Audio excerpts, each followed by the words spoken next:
guys. Tuturuan ko kayo para makaroon ng free diamonds or free diamonds sa Mobile Legends. Pumunta lang sa Play Store.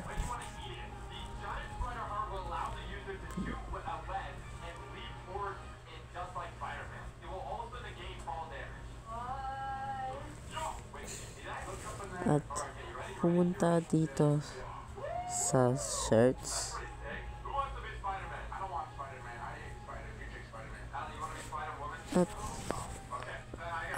At i-search ang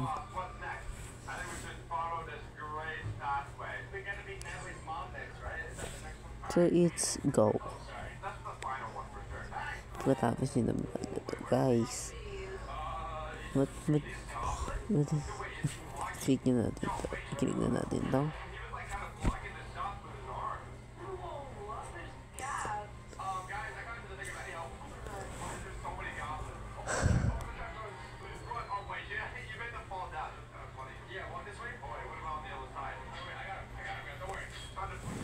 Guys, pag nakaklik na kayo dito, pwede na kayo dito maglaro ng mga para makaipo kayo ng mga points o points. Mag-invite ng maraming friends para makakuha ng malaki ng points. At ngayon ay wala pa ako nag-invite kasi kakasimula ako pa lang. You see the invite on the friends. Ang gano'ng karami yung makukuha nyo. At ito ang point na kailangan nyo top up diamonds. Pumunta rin dito, i-click lang to sa taas. Matidirect na kayo dito sa itong diamonds bang. I-click ito ang pin mo na dyan, bang. At marami pa dito na pwedeng nyo top up diamonds. Pwede rin dito sada Robux coupon.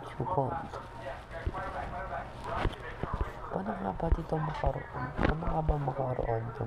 sa points? Mag-invite ng marami para makakuha ka ng mga points at gawin ng mga tasks dito sa kanila. Ito nga palang choice na to ay hindi galing kay Preston. Hindi galing kay Munton.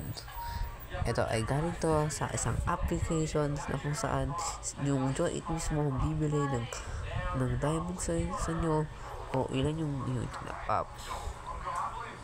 Pero baka naman Munton, hindi ka mo ng diamonds. Baka naman sponsor lang. Yun lang.